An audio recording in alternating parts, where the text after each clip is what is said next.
Okay, so cottage pie. Obviously, I've just explained that I've got to wash my hands first. I'm just going to take you through all the equipment that you're going to need today. So first thing we're going to need is two nice large saucepans. So this is the first one, a second one, and a wooden spoon as well. I've got a jug to make my stock in, a fork and a tablespoon. I've got my chopping board and my sharp knife, and I've got a peeler. I've actually got two because I've got two different sorts in school, so whichever one you prefer for peeling off potatoes. And I've got a dish to cook my cottage pie in,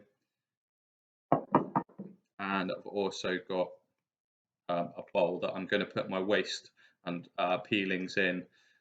You could put these straight into your food waste bin. I've also got my ingredients ready, so I've got my 500 grams of lean beef mince, and I've got my tray of ingredients. So hopefully you can see that. So I've got a kilogram or so of potatoes, of an onion, a couple of carrots, some garlic. These are quite big garlic cloves, so I've only got two, but you could have two or three. Baked beans, Branston, in my opinion, are better than Heinz. Might be an unpopular one that. I've got some Worcestershire sauce, some OXO cubes for my stock, and then I've got some salt and pepper, and I've also got some mixed herbs, which I didn't put on the ingredients list, but if you've got some mixed herbs at home, you can add a teaspoon of those in later. Oh, and lastly, celery. Okay, so those are all the ingredients we're going to need. And I've forgotten one thing. I'm also going to add in a tablespoon of flour. So that is all of the ingredients that you're going to need. Now you see that I've laid all of my ingredients out nice and neatly. I've also got all my equipment ready. So it's going to be really useful to get everything ready. And I've also printed out the instructions, which I will attach for you so that I can follow those along as I'm going along. Okay, so first thing I'm going to do is prepare my vegetables. So I'm going to start with my carrots. I'm not going to peel them. Just don't feel that it's necessary with washed carrots from the supermarket. First thing I'm going to do, claw grip, cut the top and the tail off of my carrot and it goes into my bowl. And then I'm going to cut my carrot in half. Okay, so I'll make it a nice manageable length.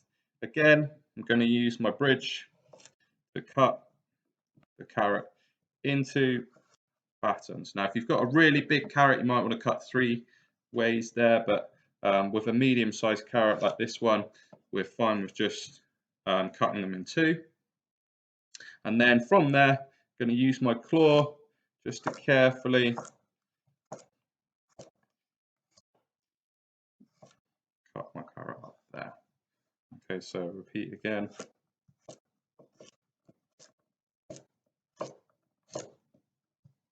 Just take extra care here, make sure you're using the claw grip. So that's the start of the carrot. Finish the rest of that off.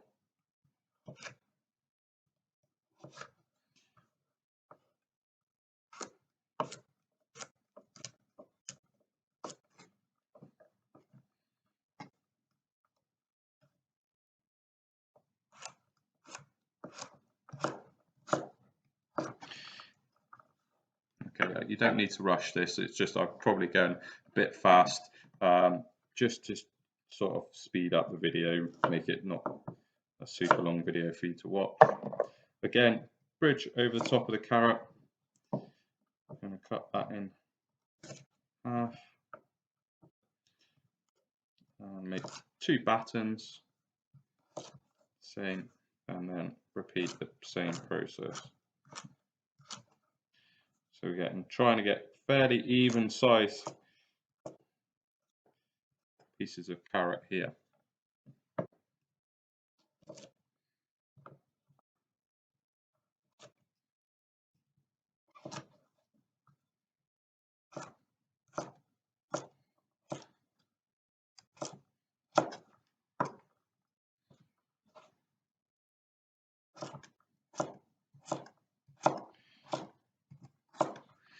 Okay, so that's all my carrot cut up nice and evenly. That's going to go, I'm going to put that onto my white tray, but I suggest you move it from your chopping board. You don't have to obviously have a white tray at home, but move it off your chopping board so that you've got some space to work with the rest of your vegetables.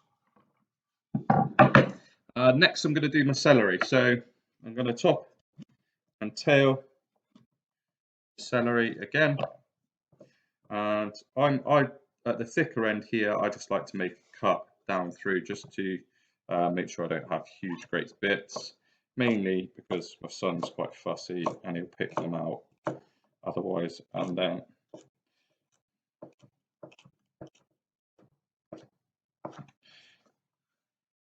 I repeat,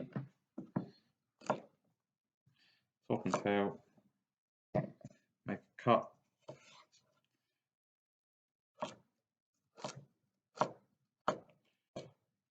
So I did say on the ingredients list that celery is optional, so if you haven't got that in, obviously you can move on to the next part. You can also add some different vegetables to this if you want to. You could use mushrooms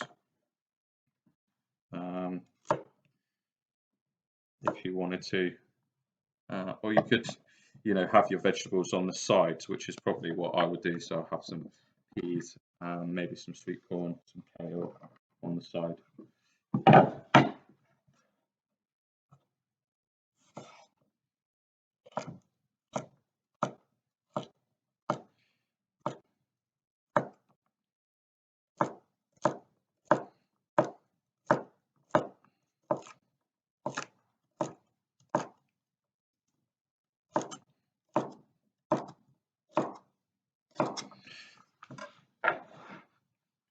Okay, so that's all of the celery done.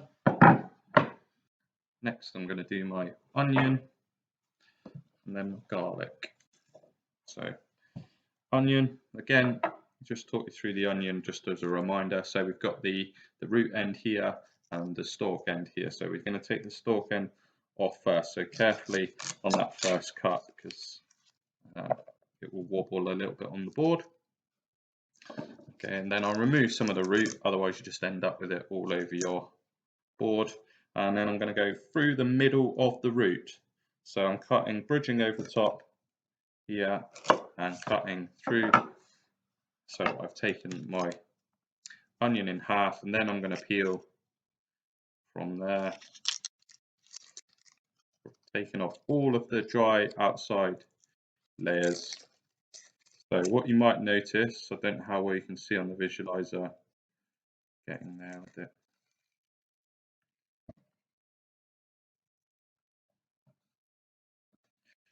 Okay, you might see that layer there is still a bit dry. So I'm going to remove that one as well. I want it to look nice and shiny, so I'm going to take that layer off as well, and I'm going to repeat on the other side.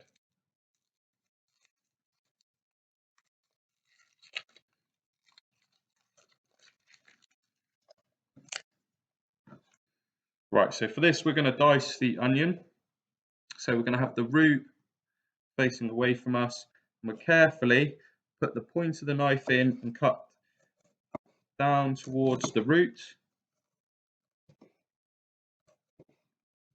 So we're cutting it all along, we fanned it out. It's still connected right at the root end, but we fanned that out. Then we're going to carefully make one parallel cut. But here, just be really careful that you don't slip and cut yourself.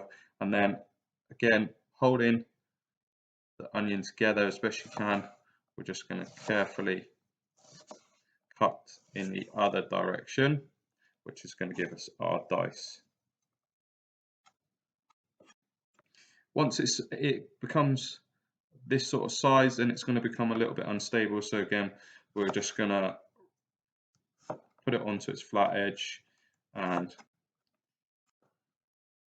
cut and discard of the root. Quite cut all the way through that one. And repeat on the other side.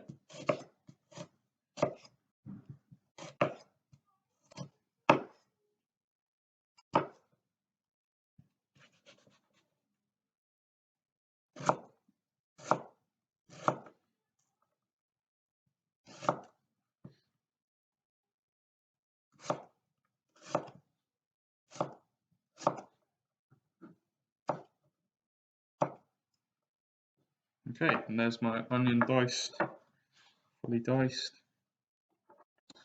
A knife down, and I've just got my garlic to do. My potatoes I'll do later because obviously that's for the mash to go on top of my pie. So onion onto the board, onto my tray as well. And last but not least, I'm going to do my garlic. So what I do with my garlic is place my hand on top of it, just give it a squash so that makes it easier to peel.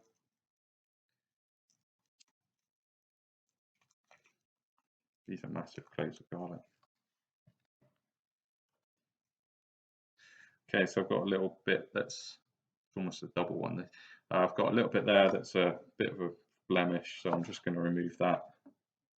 I'm going to take the root end off, and I'm actually going to crush this with my knife. So now you could use, it's probably safer to use the back of a spoon. So pop the spoon on top, hand on top, and squash. And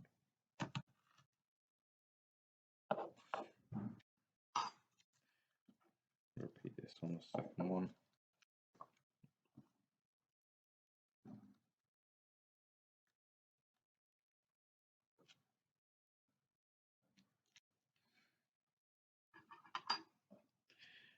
Remove the root, back of the spoon, squash. If you've got a garlic crusher at home, you can always use your garlic crusher. But for those that don't have one, this is just as good. So once you've got the garlic like that, we're going to carefully, as best we can. Now we could just use a rocking chop, but what we want to do is get the garlic as small as possible.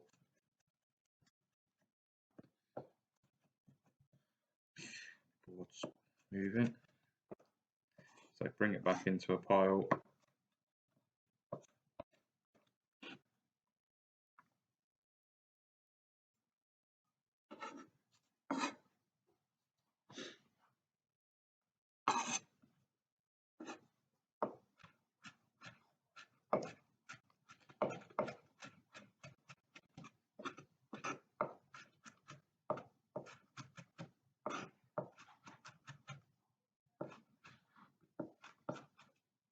Okay, so you might just see when I'm removing it from the knife that I'm going, this is the blunt end. So I'm just wiping down from that side. So just be careful there that you're not rubbing the sharper part of the knife. And again, I'll remove that, and that can go onto my tray as well. Right, so I've now prepared all of my vegetables. So I'm just going to make my stock now. So I'm going to go to, I've boiled my kettle. So if you haven't done that, then you can go and do that now. But I've boiled my kettle already. So I'm going to get 400 milliliters of water. So we're going to measure that on a flat surface so that we can be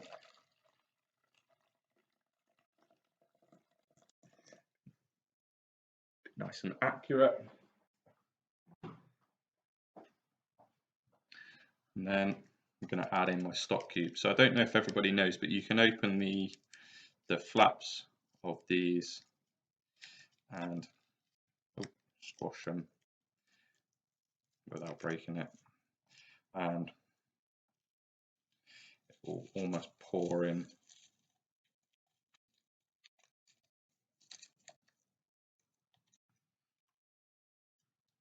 And repeat with the second one.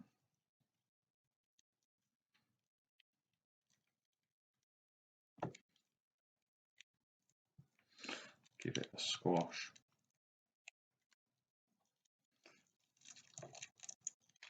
So I've added those in, give them a stir.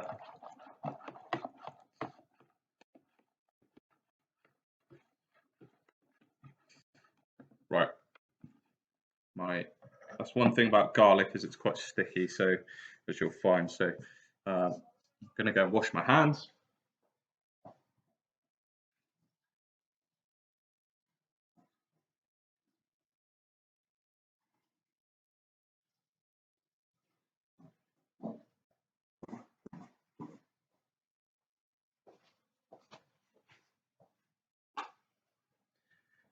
Okay, and then the last thing that I'm going to do is open my tin of beans. Now, some of your tins of beans might have, might require a tin opener. These are a ring pull, so I'm going to open those so that they're ready to go.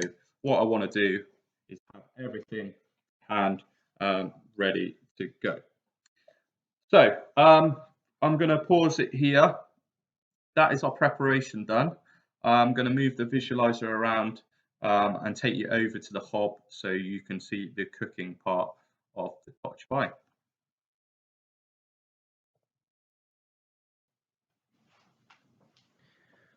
Right, so I've moved myself over to the hob and I'm just turning the hob on. I'm going to add some oil in, approximately 1.5 to 2 tablespoons of oil. I'm just going to add in 1 piece of onion. So what I'm looking for is to try and heat the oil first. I'm going to turn that up.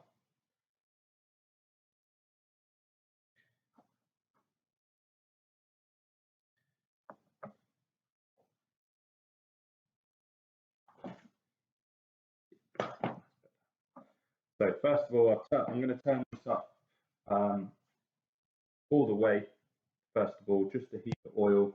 It will take a minute or two for the pan to warm up.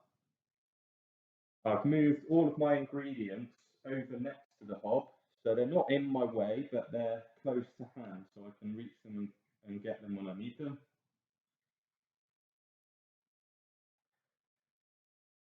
Okay, and the reason I put one bit of onion in like this is that I want the oil to be hot when I add the rest of my vegetables. So what I don't want is the vegetables to absorb the oil. So I need the oil to be hot to start with. And what I'm looking for is to start to see some bubbling around my piece of onion there. It shouldn't take too much longer. These are always the fun bits of the practical videos because they take a little bit of time. If you're on a gas hob, it would warm up a lot quicker. But these electric ovens, particularly the ones at school, aren't the quickest.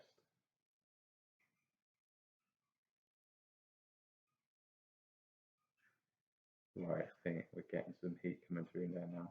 You can see that bubbling starting to happen. Hopefully you can see that on the camera. I can see some small bubbles coming up around my piece of onion there. So I'm going to add in my vegetables. So I've got going in here my carrots, my garlic, my celery, and my onion. Be careful not to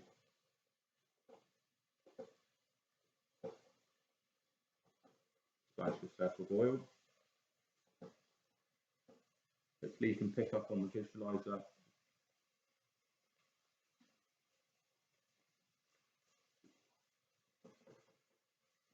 the sound of that starting to sizzle. And what I'm looking to do now is I'm going to cook these vegetables for, give them a stir with my wooden spoon.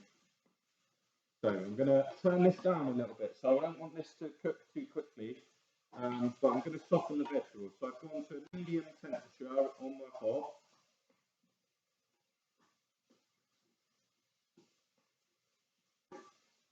And I'm going to begin to soften those vegetables. What that's going to do is that's going to begin the cooking process, but it's also going to release some of the natural sugars from the vegetables as well, and start to cook those and soften them down. Right, so I'm going to pause the camera because otherwise you're going to have sort of 5 minutes of watching the same thing. So I will join you back again in 5 minutes' time.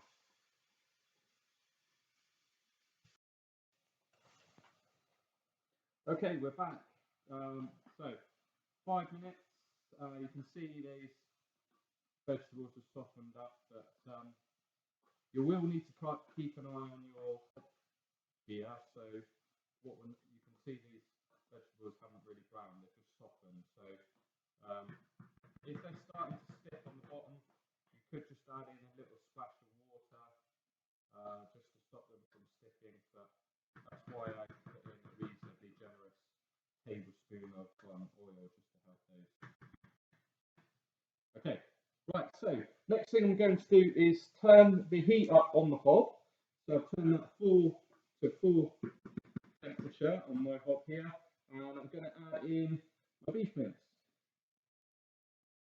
So add that in, make sure I've got it all. Okay, so I'm going to add that in. This is why we need quite a decent sized pan. So I'm going to break that up with my wooden spoon. And what I'm looking to do here is just brown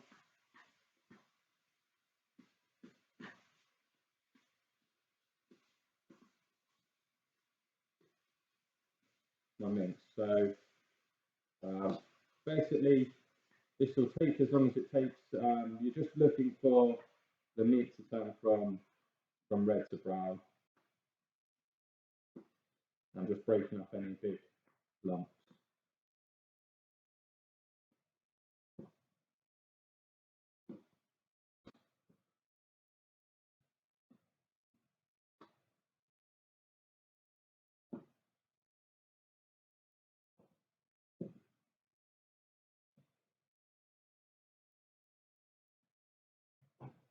I don't know how well you can see here, but just a bit of a sort of safety point here. Just try and make sure that your pan handle. So this is the side of. I've got this next to. So the handle is coming off the side of the hob. Just so I can hold it. It's not going to get hot, but I'm also not going to knock it off as well. So I'm getting there now. You see, the majority of this mince is browned. It doesn't take a huge amount of time. Make sure it's all right. So if you've used a nice lean beef mince, you will have this one's a 5% fat. You'll see there's not really any fat to drain away. If you've used a higher percentage of fat, you might want to drain away some of the fat here. Now, probably one of the safest ways to do that would be to use your lid. So you pop your lid in like that to stop everything coming out and just drain that. You might want to get your parents to help you with that bit, but just be careful with that if you're going to do that. But that's going to reduce the fat content. Okay, so happy with that. That's browned. Next thing I'm going to do is add in a tablespoon of plain flour. So a tablespoon here, I'm going to add quite a generous tablespoon, so that's going to add, so this is going to thicken the sauce of my, so add that in, I'm going to just stir that in. So this is going to thicken my sauce for my cottage pie here. We could probably just cook it down and reduce it, but I like to just add in a tablespoon of flour there. You see that soon stirs in. Right, so next thing, I've got my stock ready. This is why it's really helpful to have everything ready to hand. So I'm going to give it a stir, add in my beef stock.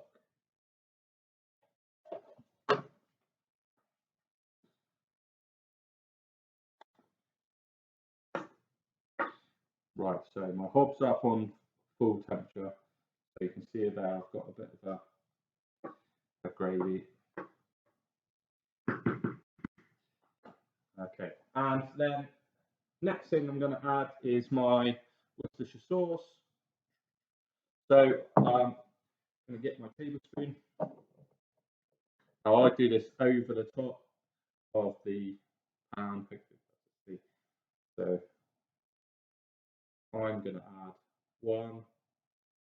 I like Worcestershire sauce, but I would definitely add one if I were you. Just gives it a really nice flavour. But I'm going to add 2 tablespoons there. I like Worcestershire sauce. Okay, so give that a stir. Right, and now what I want to do now is bring it up to the boil. Okay, so I'm looking for sort of large bubbles bursting at the surface, so you can see that's starting to get there now. So what I'm going to do now is turn this down right the way down to a low temperature. So on mine I've turned it down to a 1, sort of 1 to 2, depending on your hob here, but a nice low, so it's simmering, but not boiling. So I'm looking for small bubbles coming to the surface. This hob will take a second just to cool down a little bit.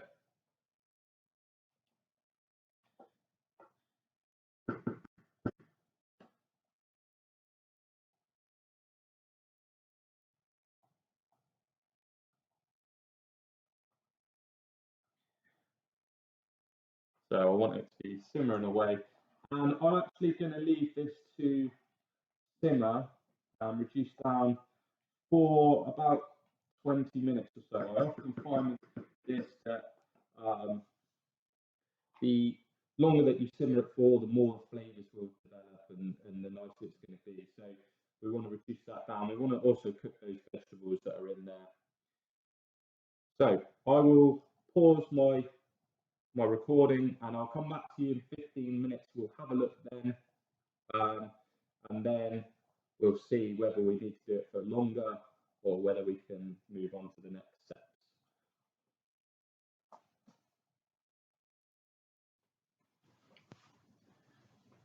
Right, so that's been simmering now for only 10 minutes, and I've kind of had a thought maybe I should start my potatoes to make my mash to go on top. So I was stirring this every sort of minute or two, just to stop it sticking to the bottom.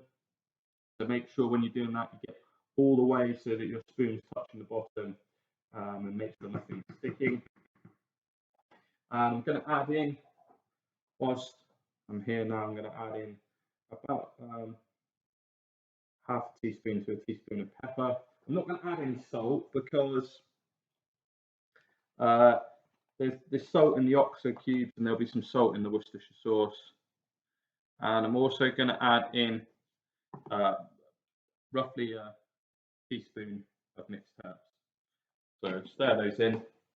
And at this point, I'm also going to add in my tin of baked beans. So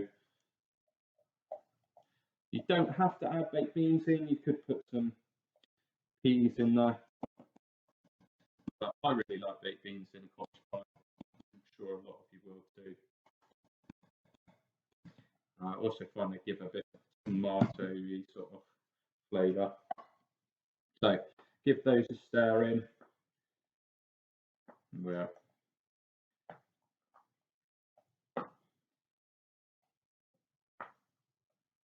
It also is the baked beans are a nice way of bulking out the mixture a little bit to it's quite a cheap ingredient, so you can bulk it out a little bit that way. Right, so that's been on for 10 minutes. I'm going to leave that simmering. And I'm going to move the visualizer and peel the potatoes to make the mash. So I'll see you in a sec. Right, I'll just say before I peel the potatoes that I've boiled the kettle. So the kettle's boiled and ready to go. And I've got my second saucepan ready next to me to put my potatoes straight in. I just think it's probably a safer way of doing it. You could bring the water to the boil in the saucepan first, but I think dropping the potatoes into boiling water is a bit of a chance that you could splash boiling water on yourself. So probably the safest way to peel and cut your potatoes, put them straight in the pan, and then pour the water from the kettle over the top. Okay, so my preference for peeling is to use a peeler like this one, and basically I hold the peeler in my hands like this. I use my thumb to just pull the peeler, and I can peel like so. So I'll take you through that quickly. Get rid of any bits that you could probably peel them straight over your waste bowl.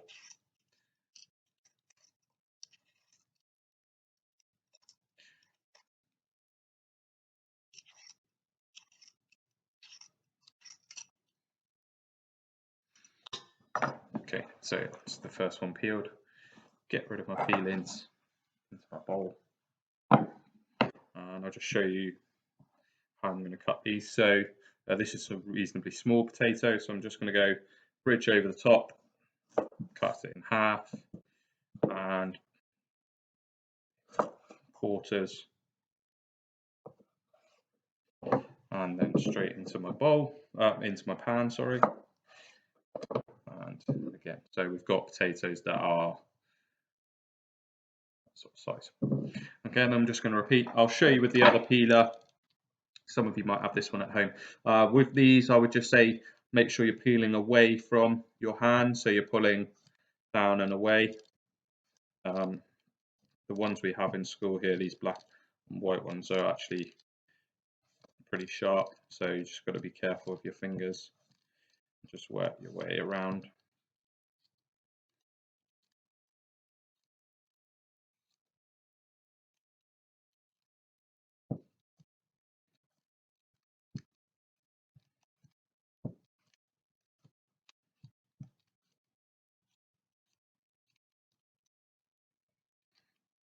Okay, that's the second one peeled. I'm gonna again just clean my board down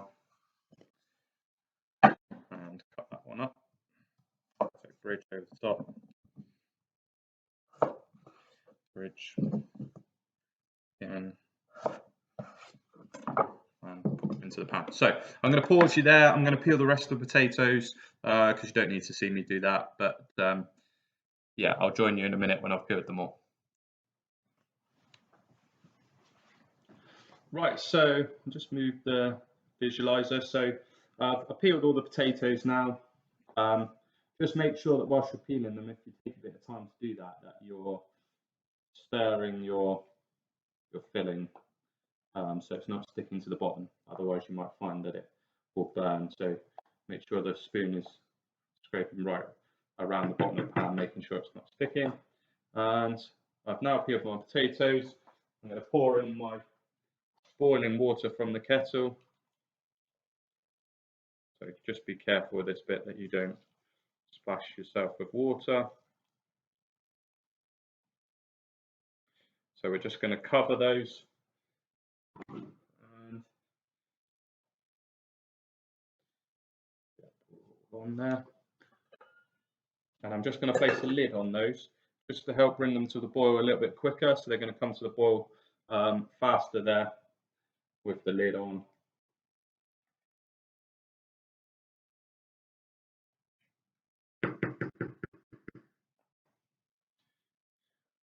Okay, so one thing that you will need as well is some grated cheese, 50 grams of grated cheese. So whilst this is coming to the boil, you could quickly do that. So cut and weigh 50 grams of cheese and then grate it so that you've got that to hand. That will take a minute or two to come to the boil.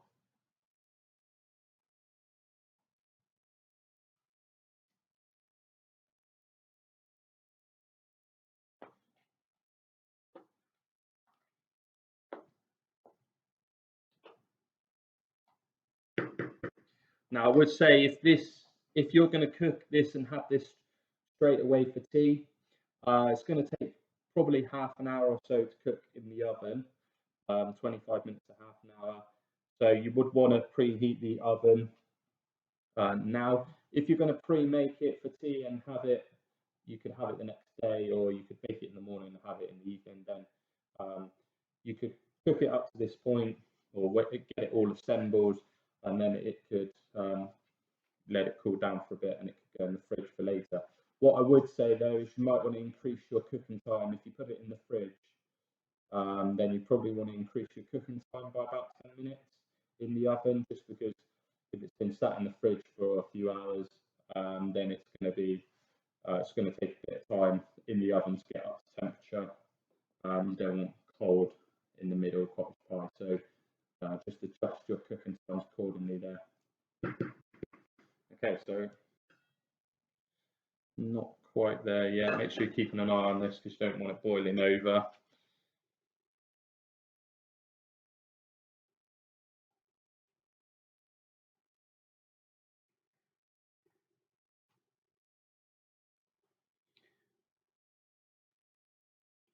So we've got the hob turned right the way up on this one, just to bring those potatoes to the boil a bit quicker. And again, be careful with your pan handle. So this is the front of the hob here, and I've got the handle out to the side. I wouldn't want it this way around, okay, because obviously I could then tip this off or knock it off. So and keep the handle over to the side so it's out of the way. It doesn't get hot, so I can hold it whilst I'm stirring.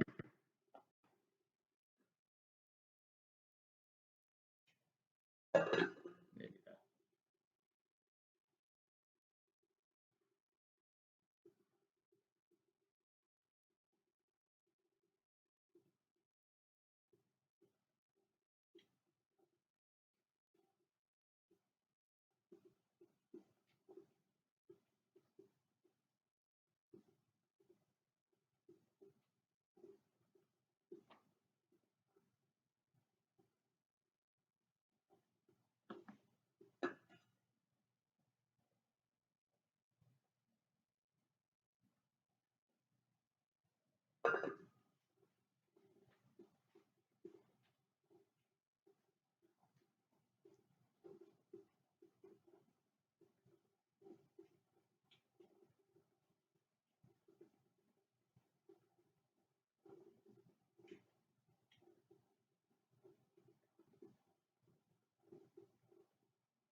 Okay, so one thing I would say with the filling, whilst we wait for those potatoes to come to the boil, the hobs in school here are a bit slow compared to mine at home with the gas hob. But one thing I would say is the longer this has been simmering, the more we need to stir it. So the more as we've boiled away, and you can see the steam coming off it. So as we've boiled away some of the liquid content, it's more inclined to stick to the bottom of the pan. So we just need to be stirring it more frequently. And what you could find if it is really sticking too much, or you feel like there's not enough sauce, you could just add in a little bit of water. I wouldn't just be really careful with that, like a tablespoon or two at a time. But yeah, I wouldn't go mad with that one. Mine's I'm happy with how mine's looking at the minute. It's kind of got a nice level of sauce there for my cottage pie. And hopefully they're getting close now. I'm getting close. So I'm looking for big bubbles that are bursting on the surface. We're not quite there. Keep that lid on. We're not far away.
Okay, right, there we go. We've got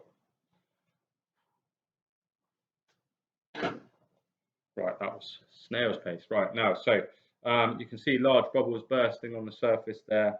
I'm going to turn the hob down fractionally. So I'm going to go. This one goes up to 6, so I've gone for 4 on my temperature there. So just above halfway, because I want these to be sort of simmering away, but on a more of a heavy simmer than my filling. And I'm going to cook those for 15 minutes. So at this point, what I'm going to do is have a tidy up of my workspace, do some washing up whilst I'm waiting, and remembering to stir your filling. If you find that your filling is sticking to the bottom, or you feel like you're happy with it, then you might want to pour that into the dish or turn it off for the time being. But I'm going to leave you now for 15 minutes whilst my potatoes cook.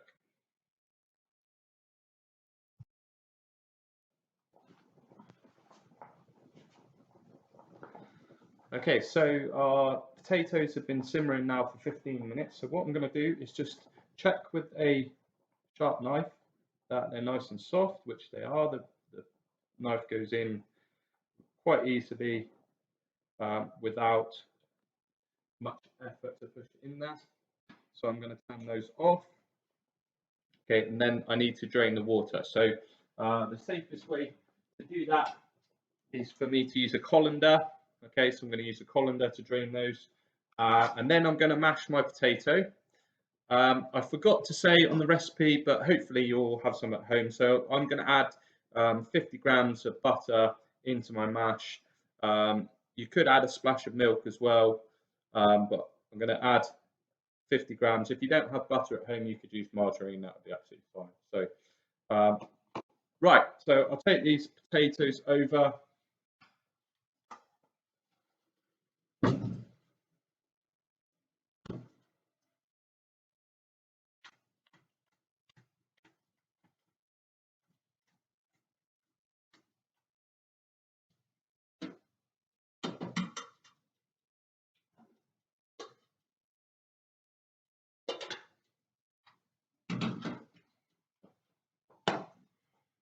Okay, so there we go. So we've got all of the water out of those potatoes now, and I'm going to add in my 50 grams of butter then.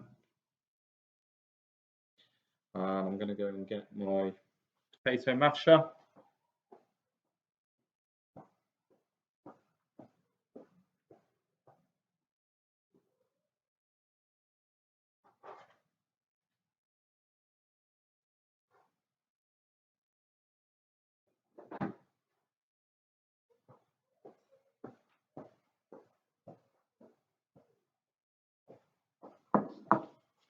Right, so carefully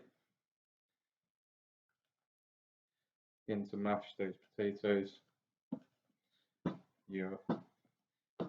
If your potatoes are still hot, then your butter will melt in. And no one likes lumpy mash, so it's important to make sure that your potatoes are well cooked before you start doing this. Otherwise, it's going to be really difficult. So that's why we check them with the knife.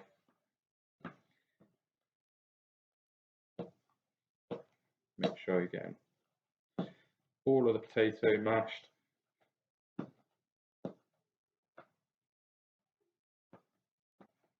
And I'm also going to turn off so I've turned off my filling here as well, which has now been simmering for about half an hour.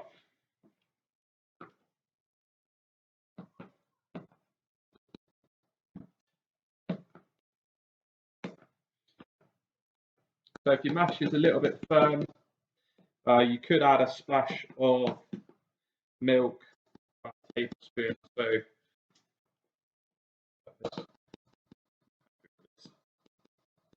Okay, and then that lastly leaves the assembly part of the cottage pie. So I'm just going to have a little bit of a move around here so you can see what I'm doing.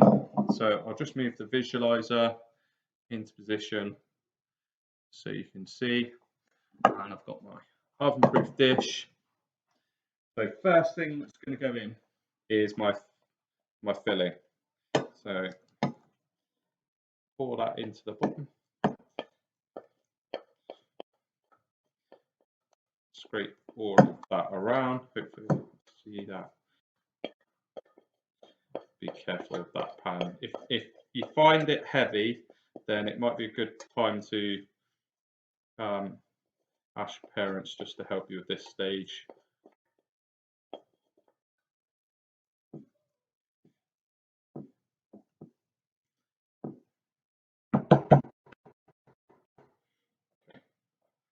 What I'm going to do now quickly is, before I put my mash on, is just put some hot water in this pan just to soak it. It's going to make it far easier for me to clean up in a minute. So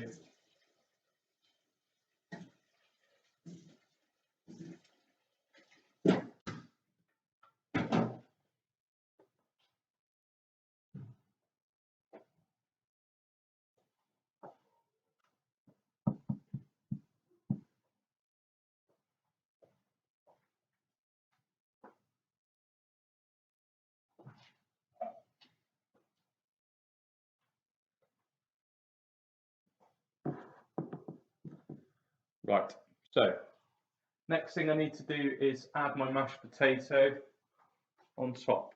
Now I'm going to use a tablespoon. One.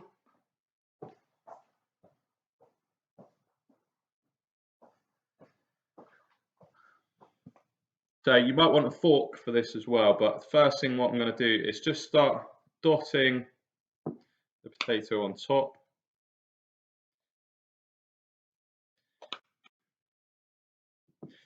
So I'm not spreading it around yet. Just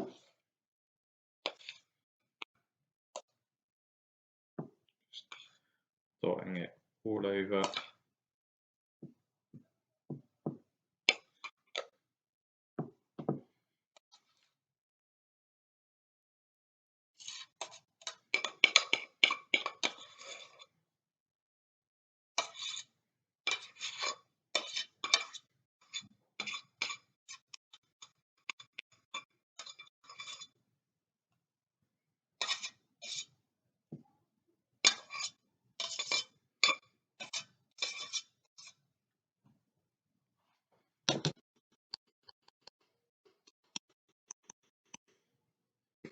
So, right, okay, pop that one down for a minute. This is where I want my fork here. So what I'm going to do is gently, to begin with, just work the mash into the corners, making sure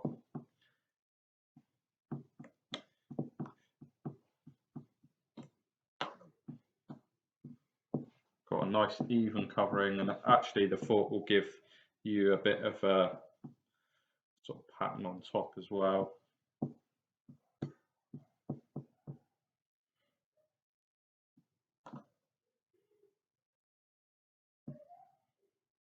So I'm not applying much pressure here, so you probably, it's difficult to see that on the camera, but it's just lightly sort of skimming the surface.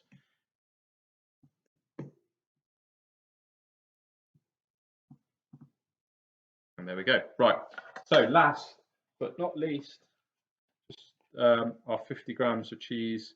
I'm just going to spread that over the top. So it's going to go nice and golden on top.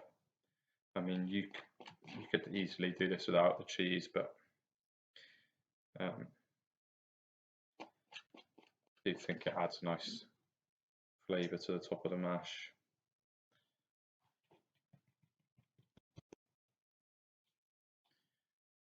Right, so that's now ready. So if you were